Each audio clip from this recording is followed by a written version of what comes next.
Ինչ կասեք, եթե Նիկոլ Փաշինյանը ձեր դիմաց դուրս գա, եթե հանդիպեք նրան։ Իշտիսե Նիկոլ Փաշինյանը կամ դուրս գա Ղարաբաղ միամիտ։ Ես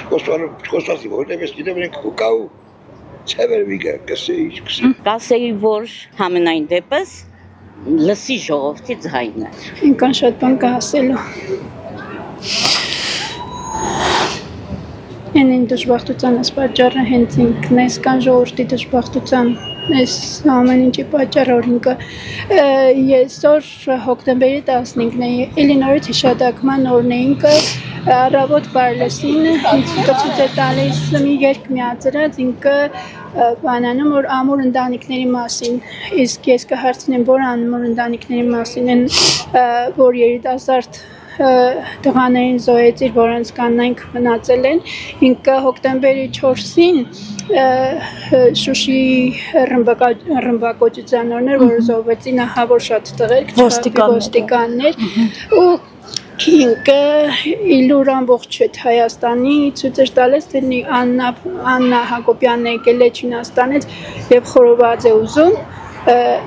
ախր այդ կանայք էլ են իրանց ամուսիններից խորոված ուզում, ուղղակի դիք ստորություն է, ոչ գիտեմ ինչ անուն կարելի է տնել հայոց այդ բաների մեջ բառարանում չկա ինչ ծևի իրան ներկայացնել իր այդ կապիկությունը, իր մեմունությունը բախտերս վերեց մենակ ենկանով, որ կուխնուց դուրս եկանք էլ չհասանք էլ նջասենյակները։ Ոչ մի բան չեմ ասել։ Ոչ մի բան, ոչինչ չունեմ ասել։ Կասեմ անհարմար չէ, այդ ամեն ինչի համար դու դες անհարմար չէ գտնում։ Ինչ կա ձեր խղճում։ Ինչպես եք քնում։ Այդքան բան։ Քսեփ թոշակը ավելցրեք։ Դժգոհ ենք։ Օրինակ մեկը ես դժգոհ եմ։ Եվ թոշակներից, ինչ է ես թոշակ ինչ կստանամ։ Մեզ տարիքով կնիգեմ մի հոգի մեմ պետք է սևին վարվել թոշակառու կնոջ հետ։